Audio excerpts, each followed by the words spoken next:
So the first one is 100% look for difference. If you're only looking for more of the same, you're hurting yourself. Cloning was bad in the Star Wars, so cloning is thusly bad here too in real life. The second one is related in a lot of ways, I think, to that one. Get away from the rock stars and the duds when you're mentoring. Don't conduct your analysis in isolation because data is so incredibly powerful. Not defending just the tribe, but defending the organization. Those creative people that you really want to keep empowered, keep excited, keep motivated, keep thinking. A good experience pays dividends down the line. Stereotypes tend to break down in proximity. Welcome to We're Only Human, a podcast about human resources, business, technology, and the workplace. My name is Ben Eubanks, your host, and I'm so glad you're here.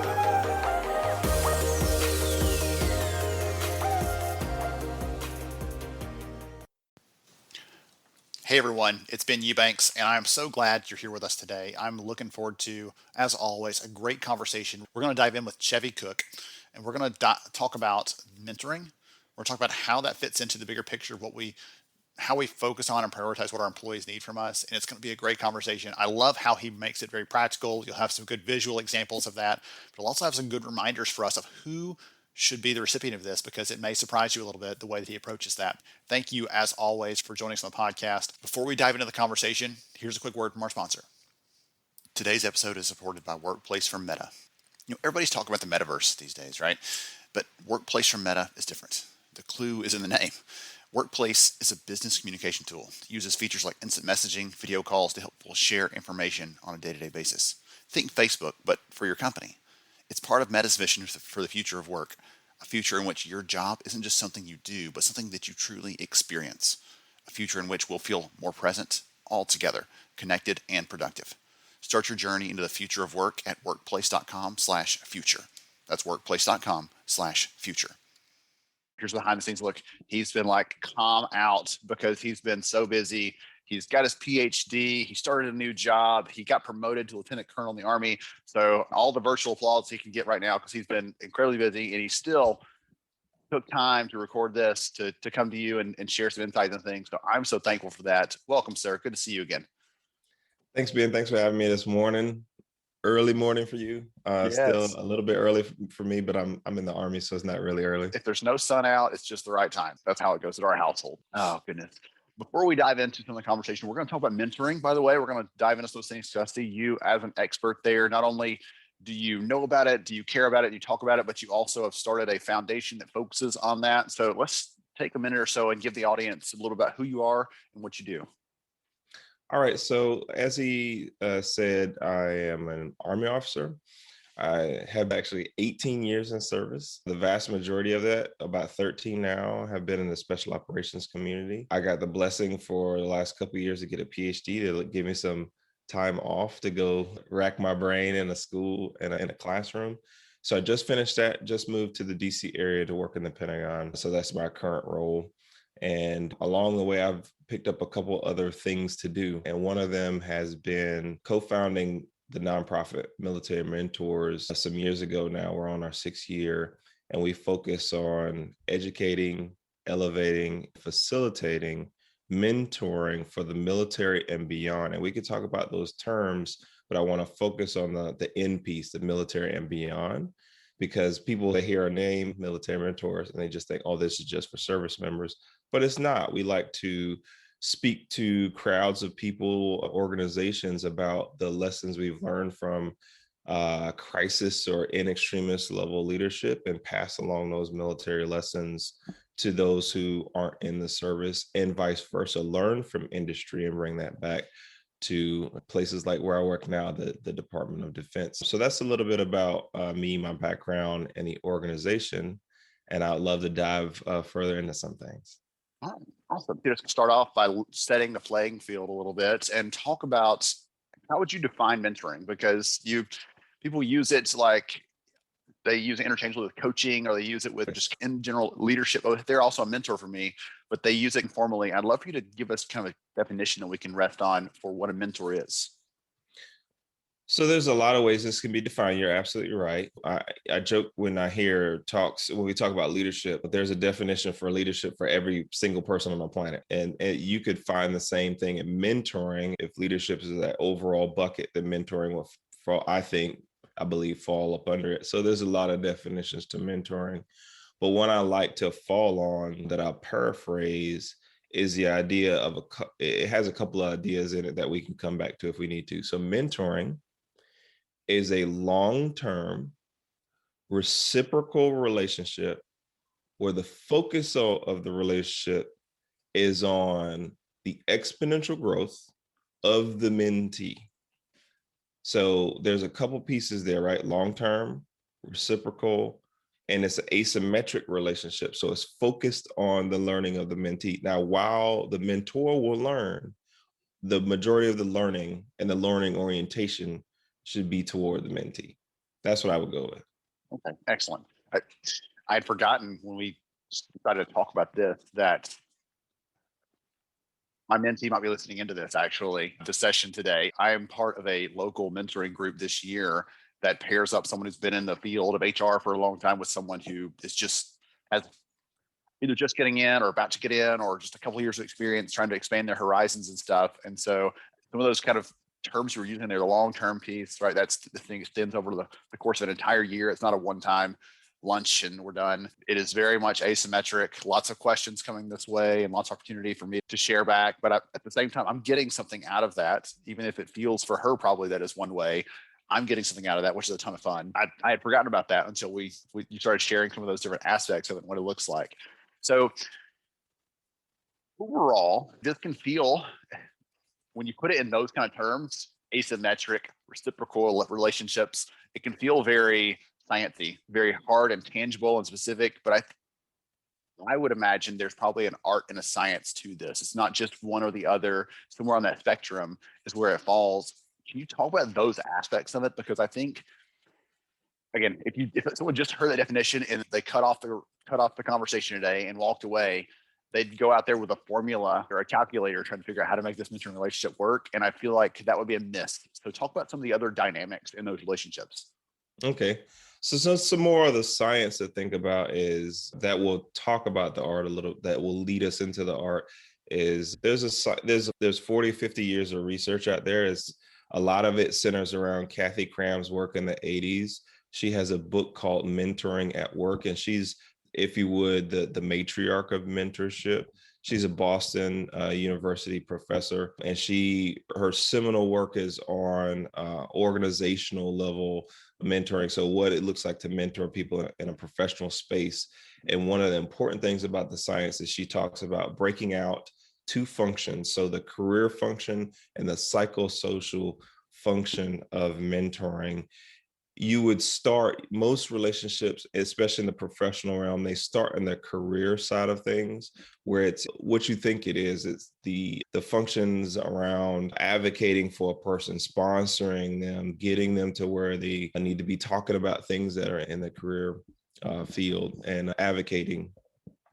The other part, though, is it should swing toward the psychosocial function, which is all the aspects that you think about when it comes to emotional well-being, self-awareness, and those kind of aspects. A piece of the science is if you're just in one bucket, you need to make sure that you're focusing on the other. And I would reference that work if you wanted to figure out a little bit more there.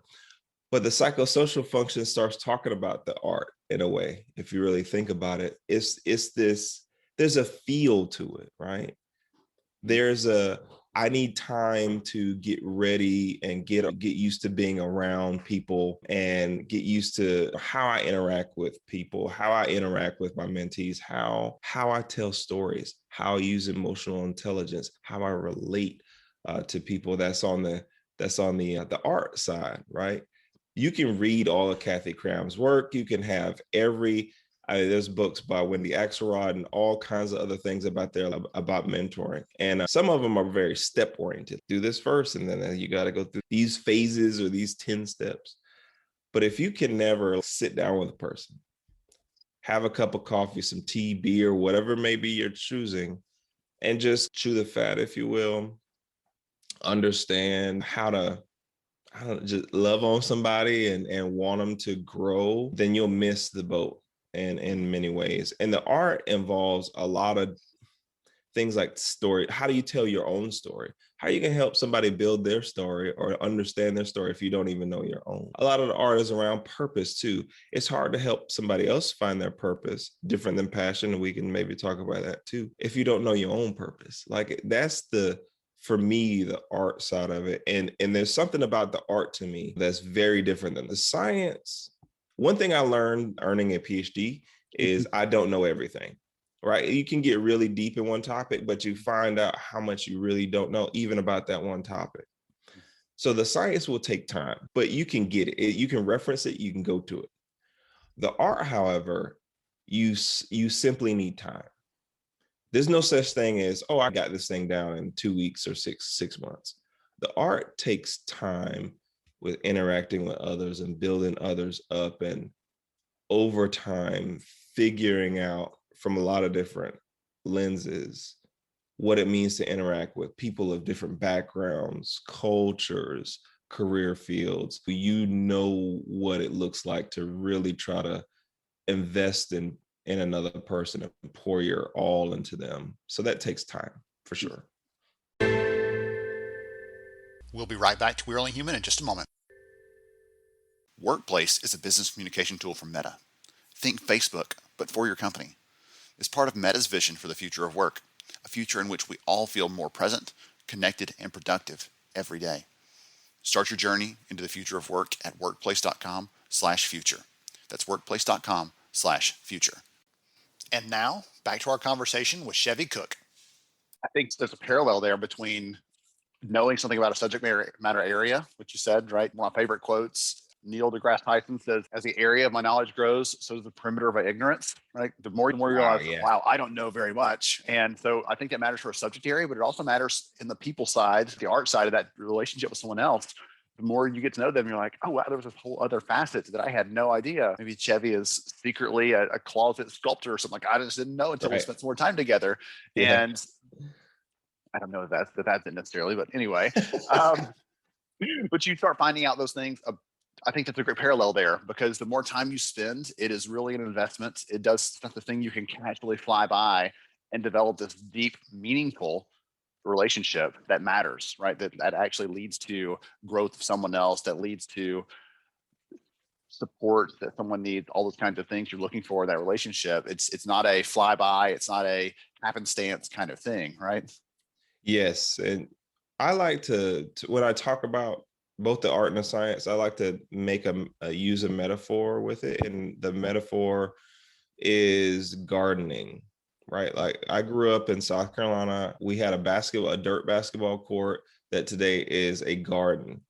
And so my mom saw that, like us tilling the soil with our feet for years and putting that orange bowel on it, like preparing the soil. So she turned it into a garden. I've watched her over the years grow a variety of things, but there's some consistency regardless of what you're gardening. There's a science side of it. There's a whether you want to use pesticides or not. There's water that has to go in the soil. Yep. There's photosynthesis that has to happen. And you got to pay attention to all that stuff. Is there a tree that's above my garden that's blocking the sun? Do I want to clip some of those hedges? And then all the other stuff that goes with it as well. But there's an art to it too, right? Like she just knows things about cucumbers and tomatoes that she just knows from being down there on her knees tilling the soil. I want to keep these bugs in. Oh, these bugs got to go out. I got to clip this little dead piece off. And this tomato plant actually needs something. It's a vine, so it needs to grow up something. So I have to have a piece there. There's a lot of different things. And the other piece of it is you don't know what it's going to look like at the end. She doesn't know whether she's going to have prize winning tomatoes or not when she puts a seed in. She knows the seed though. The seed is a tomato. So I put that in, and I don't know how big they're going to be or how juicy they're going to be, but I can do all the things science-wise and all the things art-wise to maximize my garden. And I have to wait a season. They don't sprout up overnight. So I got to take the time and invest and nurture the soil and do all of these little things. And over time, I get to be a little bit better with so it's constant gardening in a lot of ways, this idea of mentoring. And it's got to be all of it. It's got to be the art and the science and just learning down there, tilling the soil. Hearing you talk through that so specifically, I need to invite her down. I planted a garden for the first time last year because I wasn't traveling. But in 7 years, for the first time, I stayed home in the spring. So let's plant a garden. And I realized it's not just putting something in there and waiting. There's a little more to it than that. So I'm learning more about both the art and the science these days to figure that out this year. So if someone's listening to this, I'll be transparent here. I had you here I had a specific motive, a reason to invite you, not just because I like you and want to catch up with you again, but I'm hoping that the people that are listening will hear this, because we've had people talk about curiosity at work, people talk about leadership, people talk about dealing with burnout, all those kinds of things. And I think there are opportunities to mentor and to be mentored. And I want the people listening into this, to get some suggestions on both of those sides, because depending on where you are, you can use both. There's not a thing that says you can only be one or the other. One of the greatest leaders I ever had, I was looked up to him and was always in awe of, because he was incredible as a leader, and I was always learning from him. And one day he mentioned that he'd gone out to lunch with his mentor. I'm like, wait a minute, you're being mentored? Like, how in the world is that possible? Everything, you are on top of this. You're emotionally intelligent. Like, he was the person that I aspired to be. And he was like, yeah, I'm always learning. Goodness gracious. So for people that are listening into this, let's start with one of those. Let's say if someone needs a mentor, any advice for them on what to expect out of that, or ground rules? I don't know. Even it's such a broad topic. We spent an hour just on that. And I know we've got about 5, 6, 7 minutes left. So a couple minutes on this, then we'll flip it for a couple minutes on how to be a mentor, and some advice on that one, if you don't mind. All right. So again, we could talk about this for a long time, but specific advice for mentees seeking a mentor out there. First of all, look close. All right. A lot of times we're like looking through LinkedIn profiles and looking at the CEO, the corporate structure, and I'm looking at the COO or the CFO in my organization. I'm seeking those folks out. Look close. They could be in the cubicle next to you. There could be a person, an old teacher that's just been in your life a long time. There could be a neighbor that is not even in your career field, but gives sage advice and has always had your back and been in your corner. So my first piece of advice is, if you want a mentor, look close. You don't have, sometimes with this stuff, you don't have to look far. Just look for who already is investing in your life and professionalize it. Make it put a little bit more science to it, and ask more specific questions. So look close would be my first piece of advice. The second piece there is lead yourself first. There's a great book by Mike Irwin and Raymond Kethledge called Lead Yourself First. And it's about knowing who you are, right? Know thyself and seek self-improvement. That's like a Socrates thing or something. It's been so old. But I'm joking a little bit, but there's some importance there. If you don't know who you are and you don't know where you want to go, there's no way you're asking the right questions of a mentor. And for some of these very busy people out there that you're seeking mentorship from, their time is valuable, right? So you want to make the most of the little bits of time you get with them.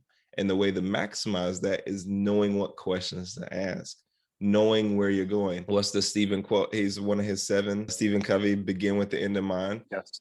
You absolutely got to do that with yourself. You got to know who you are so you can ask the right questions, so you can walk along the right pathway. So I'd go with those two. Those, I could go on and on, but those are two of the most important ones. Like, you really got to look close, because they're probably right there and they've probably always been around. And that's kind of natural. You don't have to seek out these famous folks or people who are super, quote unquote, super doing well in your organization. And the other piece there, obviously, is you got to know who you are, and you got to lead yourself. It's not just self-awareness I'm talking about. I'm talking about actually being able to lead yourself, knowing your purpose, knowing where you're going to go, being able to ask the right questions, being very pointed about, I want this mentor because they can help me with this line or this thing that I need to improve upon. So I'll pause there. Okay, I love those. Both of those excellent, and I think great foundational pieces. I thought I was going to stump you with give me 3 minutes of that, but you actually knocked it out. Okay, so I'm going to do it again. Flip the coin. What about someone who is approached about that, or maybe wants to offer to be a mentor for someone else? Do you do that unprompted? Do you wait until someone comes to you? Like, how should you handle that from that side? And what's one piece of advice or two pieces of advice that you might give them in that relationship to make it meaningful and asymmetrical, as you pointed out earlier? So I think on the other side of the coin for the mentor, those same things apply still. Those two I just gave. So that's a little like a little tweak there that I would like to throw in there. Some people think, oh, those were just for men. No, those are for you mentors out there as well. But to give you maybe one or two things just for mentoring. One, seek difference. Okay.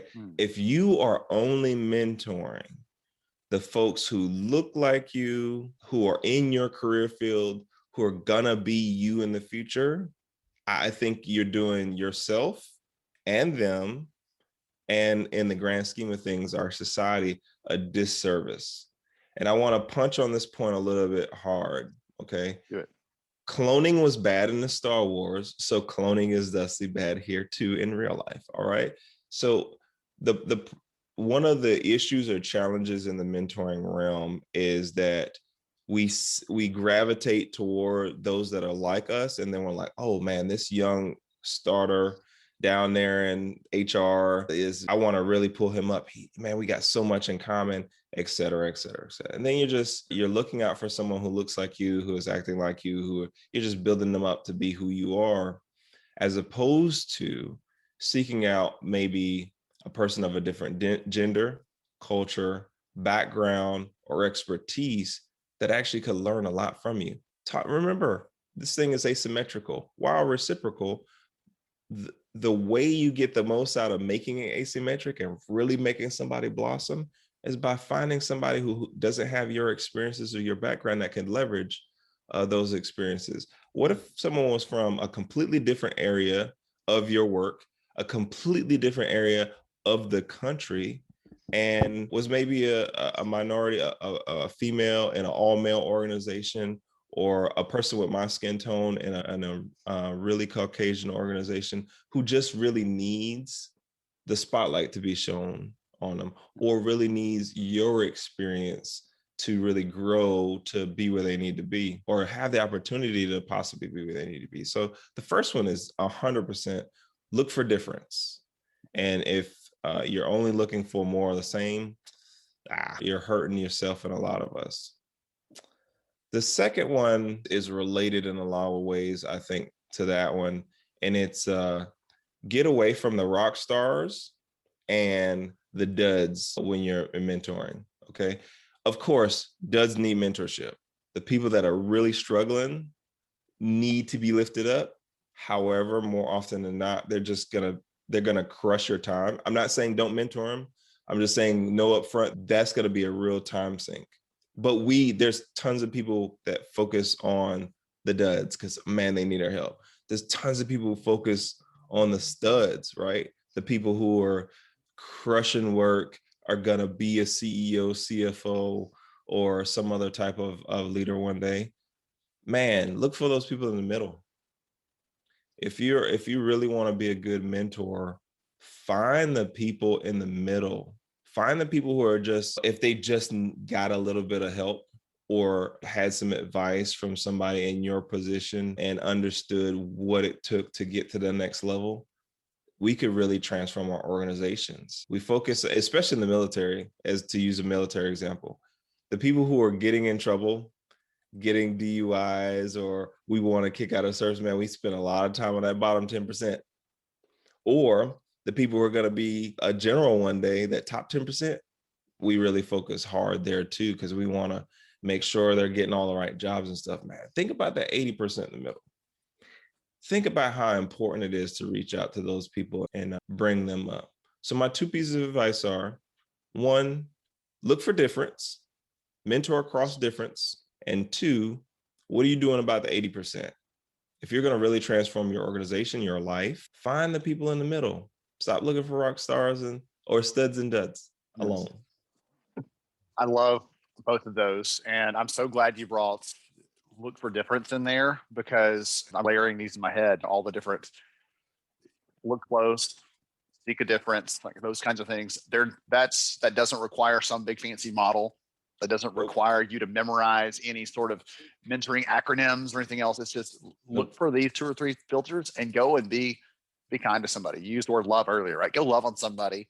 Give them some of your time. There's no better way to show them that you care than to give them a little of your time and see where that goes. If they want that, if they accept that, if they appreciate that, then you can continue. If they thanks but no thanks, then that's fine. There's somebody else that is willing to accept, that's willing to continue that conversation, that relationship. So this has been so insightful. I appreciate you, not just because you're whip smart, because you absolutely are, but because you so thoughtful with your words and the way that you put them. And there's not been a conversation that you and I've ever had where I haven't walked away knowing more than I did when I sat down. So I appreciate you for hanging out with us. If someone wants more Chevy, if they want to know more about what you're doing, want to connect with you on LinkedIn, obviously you can connect, reach right over there. I will make sure his LinkedIn profile is in the show notes here. But if anybody else wants to connect with you, any other advice or connect with military mentors even?